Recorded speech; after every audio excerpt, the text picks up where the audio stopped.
పెద్దపల్లి జిల్లా అంతర్గా మండలం శ్రీపాద ఎల్లంపల్లి ప్రాజెక్టు జలకల సంతరించుకుంది. ఎగువన కురుస్తున్న భారీ వర్షాలతో పాటు కడెం ప్రాజెక్టు గేట్లు ఎత్తడంలో పెద్ద ఎత్తున ఎల్లంపల్లి ప్రాజెక్టులోకి వరద నీరు చేరుతుంది. తాజా వివరాలు మా ప్రతినిధి స్వామి కిరణ్ ప్రత్యక్ష ప్రసారం ద్వారా అందిస్తారు.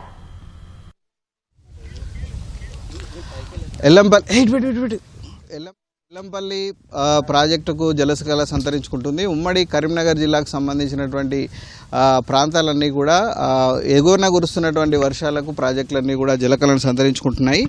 ప్రస్తుతం మనం ఎల్లంపల్లి ప్రాజెక్టు వద్ద ఉన్నాం. ప్రస్తుతం ఈ ఎల్లంపల్లి ప్రాజెక్టుకు సంబంధించి మనం విజువల్స్ చూడొచ్చు. ఎల్లంపల్లి అంతా కూడా మనకు మొత్తం నిండుకుండను తలపించేటువంటి విజువల్స్ అన్నీ కూడా మనం చూడొచ్చు. ఎగువ ప్రాంతాల నుంచి వస్తున్నటువంటి వరద కారణంగా మనకి క్యాచ్మెంట్ ఏరియా నుంచి సుమారు 1,00,000 క్యూసెక్ల నీళ్లు ఈ ఎల్లంపల్లి ప్రాజెక్టుకు వచ్చి చేరుతున్నాయి.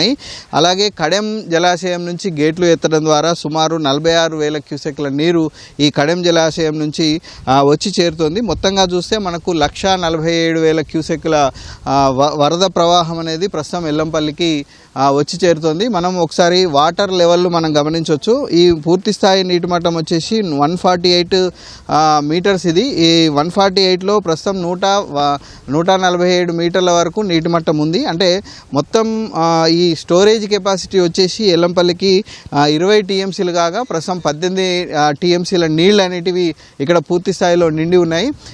అయితే మనకు ఎగువ ప్రాంతం నుంచి వరద కొనసాగుతున్నటువంటి నేపథ్యంలో సుమారు 15 గేట్లు ఎత్తి 92,000 క్యూసెక్ల నీటిని నదిలోకి విడుదల చేస్తున్నారు. మనం చూడొచ్చు, ఈ నదిలోకి విడుదల చేస్తున్నారు. దీంతోపాటు నంది పంప్ హౌజ్ను నడపడం ద్వారా మనకు 15,000 క్యూసెక్ల నీటిని మిడ్ మానేరు కోసం మనకు పంపిస్తున్నారు. ఇటు మిడ్ మానేరు పరిస్థితి కూడా మనం ఒకసారి గమనిస్తే మిడ్ మానేరు మొత్తం పూర్తి స్థాయి నీటి మట్టం వచ్చేసి 318 మీటర్లు. ఈ 318 మీటర్లకు గాను 308 మీటర్ల వరకు ప్రస్తుతం నీటి మట్టం ఉంది. అయితే మిడ్ మానేరుకు మనకు నంది పంప్ హౌజ్ నుంచి లక్ష్మీపూర్ పంప్ హౌజ్ నుంచి మిడ్ మానేరుకు నీళ్లు అనేటివి ప్రవహిస్తున్నాయి. మొత్తం మిడ్ మానేరుకు 18,000 క్యూసెక్ల నీళ్లు వరద వస్తుండగా నంది పంప్ హౌజ్ నుంచి మనకు గాయత్రి పంప్ హౌజ్ నుంచి 15,000 క్యూసెక్లు, అలాగే క్యాచ్మెంట్ ఏరియా నుంచి ఒక 2,000 క్యూసెక్లు మిడ్ మానేరుకు వచ్చి చేరుతుంది. అయితే ఎగువ నుంచి వచ్చేటువంటి వరద కారణంగా మనకు ఈ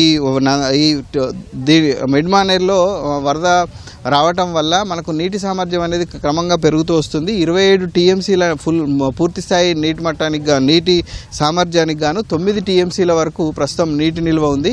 అయితే ఇక్కడ నుంచి లోయర్ మానేరుకు మనకు వెళ్ళాలి, కానీ లోయర్ మానేరు మాత్రం మనకు అక్కడ వెలవెలబోతుందనే చెప్పొచ్చు. ఎందుకంటే లోయర్ మానేరుకు ఎటువైపు నుంచి కూడా నీళ్లు రావట్లేదు. ఇటు మిడ్ మానేరు నుంచి ఎత్తిపోతలు స్టార్ట్ కాలేదు. మొత్తం 24 టీఎంసీల సామర్థ్యం ఉన్నటువంటి లోయర్ మానేరులో ప్రస్తుతానికైతే 6 టీఎంసీల నీళ్లు మాత్రమే ఉంది. క్యాచ్మెంట్ ఏరియా నుంచి అంటే రివర్ నుంచి కూడా దానికి పెద్దగా ఫ్లోస్ ఏం రావట్లేదు. కేవలం 2,000 క్యూసెక్లు మాత్రమే వస్తుంది. దాన్ని తాగునీటి అవసరాలకు మాత్రమే యూజ్ చేసుకునే విధంగా అధికారులు చేస్తున్నారు. మొత్తానికైతే అటు ఈ ఎల్నినో ప్రభావం కారణంగా వర్షాలు లేని కారణంగా మొత్తంగా డ్రై వాతావరణం ఏర్పడుతుందని అనుకున్నటువంటి నేపథ్యంలో 3 రోజులుగా కురిసినటువంటి వర్షాల కారణంగా ఉమ్మడి కరీంనగర్ జిల్లాలో జలాశయాలకు కొంత జలకల వచ్చిందని చెప్పొచ్చు. అయితే ప్రస్తుతానికైతే గుండెకాయ లాంటి ఎల్లంపల్లి ప్రాజెక్ట్ అయితే నిండింది. మిడ్ మానేరు ప్రాజెక్టు కూడా నిండితే అటు తాగునీటి అవసరాలకి ఈసారి ఇబ్బంది లేకుండా పోతుంది. ఎట్ ది సేమ్ టైం ఈ 3 రోజులుగా కురిసినటువంటి వర్షాలు